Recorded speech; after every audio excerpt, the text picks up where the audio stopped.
Assalamualaikum warahmatullahi wabarakatuh, saudara-saudaraku sebangsa setanah.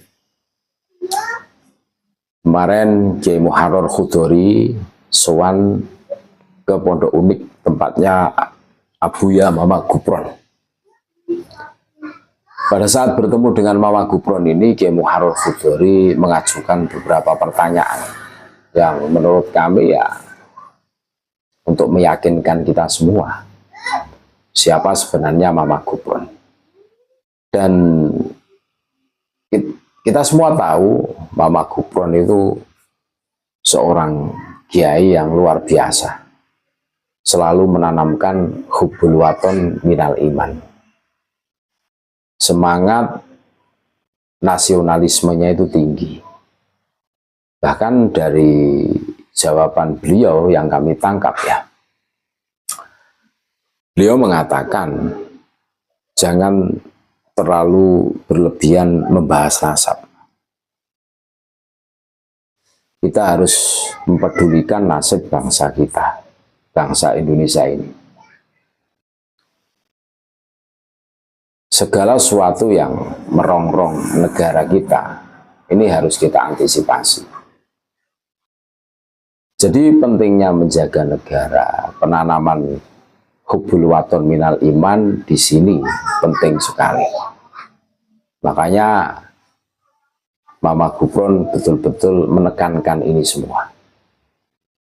Dan polemik nasab ini juga penting. Ini dalam rangka menjaga negara kesatuan Republik Indonesia.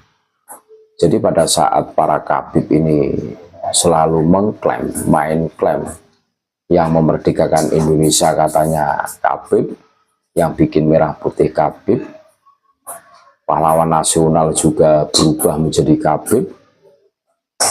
Tentu ini bisa kita tarik kesimpulan dari apa yang disampaikan Mama Gupron, bahwa ini adalah narasi yang seakan-akan pribumi, kiai-kiai pribumi, tokoh-tokoh pribumi itu levelnya itu di bawah kabib, sehingga harus mengikuti mereka.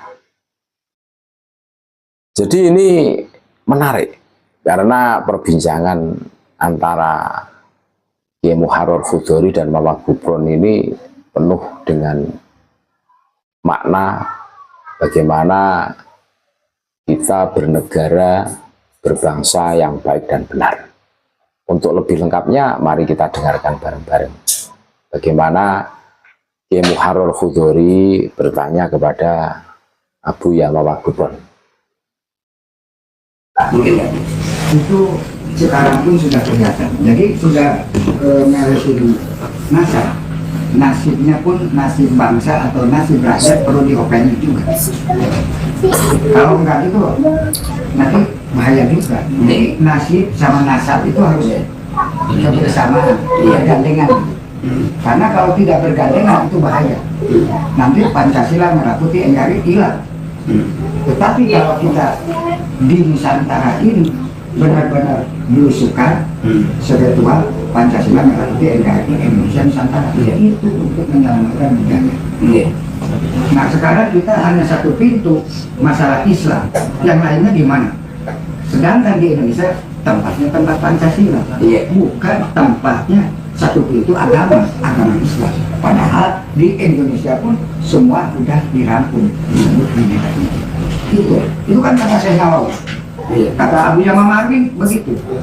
Demi keselamatan negara, demi keselamatan rakyat, kita pintar ngaji kitab, Quran, salawat, tapi tidak cinta kepada negara, tidak cinta kepada rakyat, bagaimana nanti?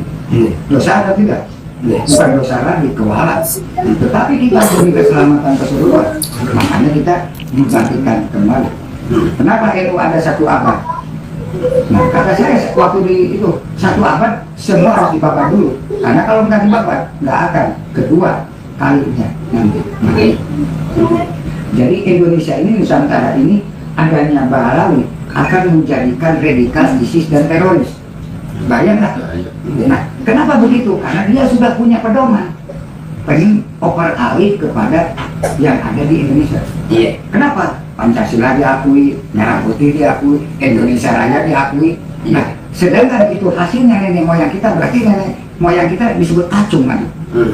Nggak ada apa-apa. Emang negaranya dia atau negaranya Republik atau negaranya Nusantara? Iya. Jadi sekian PLB ini yang sangat-sangat membahayakan di Indonesia siapa Alwi ya?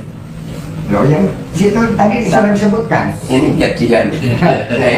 Yang disebutkan ya Pak Lutfi. Abang Lutfi. Iya, itu semua itu orang terorisme. Kalau kita tidak menyadari bagaimana nanti. Nah semua harus tak dimaklumi. Sedangkan dia tanggung jawab di akhirat nggak? Berarti kalau pengen apa itu merungkatkan PLB yang harus kita apa itu langkah kita yang sangat-sangat strategis adalah merobohkan mudah. Satu apa? Yaitu santri harus benar-benar dipegang dengan kebangsaan, dipegang dengan marwah yang Nusantara, budaya dan Pancasila. Itu kuncinya. Nggak ada lagi, karena kita KTP-nya dipegang oleh Pancasila. Ya, semua yang ada di Indonesia itu. Makanya orang yang pengen merubuhkan itu, coba santri diperkuat, jamaah diperkuat. Terus apa itu ada statement kalau apa itu Mbak Maimun Zubir itu mengakui tentang PLI dan mengakui kalau HPF itu mimpi Rasul. Begitu juga Romo Kiai Khalil Bangkala dan juga Syekh Nabawi Al-Bantani. Statement seperti itu kira-kira benar atau tidak? Seperti Syekh Yasin Al-Fadhani. Saya lama berguru sama Syekh Yasin Al-Fadhani di Makkah. Dan jasa semuanya kumpul. Jadi tidak beliau tidak. Jadi tidak benar ya kalau saya Nabawi Al-Bantani. Makanya saya 4 perkara ditagih itu dia nggak berani. 4 perkara apa tadi Bu ya? 1. Sejarah NU. Sejarah NU harus dikembalikan. Ya, sejarah Toreko. Toriko harus dikembalikan. Makom harus dikembalikan. Sejarah negara. Sejarah negara harus dikembalikan. Gitu. Cukup, nggak banyak komentar. Betul nggak? Itu kuncinya. Ada yang berani begitu? Kalau masalah kita bisa gampang dirubah, bisa ada yang aslinya, betul nggak? Tapi kalau sudah merubah negara, merubah Pancasila, merah putih enggak, ini saya nyawanya, biar saya jadi tumbangnya Pancasila. Di depan Panglima Kapolri siap saya, udah ngomong. Apa yang ditakuti? Nah ulama Nusantara membela apa? Di Indonesia membela apa? Berarti membela Pancasila, membela budaya. Pernah nggak Buya sama Habib Lutfi bertemu langsung berarti beradu argumen dan mungkin Nggak berani. Ini juga berani. Kenapa Pak Buya sampai nggak berani? Ya tanyakan itu kepada beliau. Kalau saya kan biasa-biasa, undangannya paling kok dari dosa. Iya. Ya. Terus gimana penanggapan Buya tentang mukhibin yang selama ini seakan-akan berani segala-galanya, bahkan mereka juga siap perang apabila PBI mengangkat senjata. Mereka juga siap perang. Yang di apa gembar-gembarkan sama gimana kalau saya itu dia nggak berani. Karena orang Nusantara, orang Jawa maupun orang Indonesia punya kelemahan. Apa? Gotong royong. Nggak berani. Kita menghantamnya bukan dibina, itu saudara kita. Tapi kita menghantamnya ya. Jadi nggak mungkin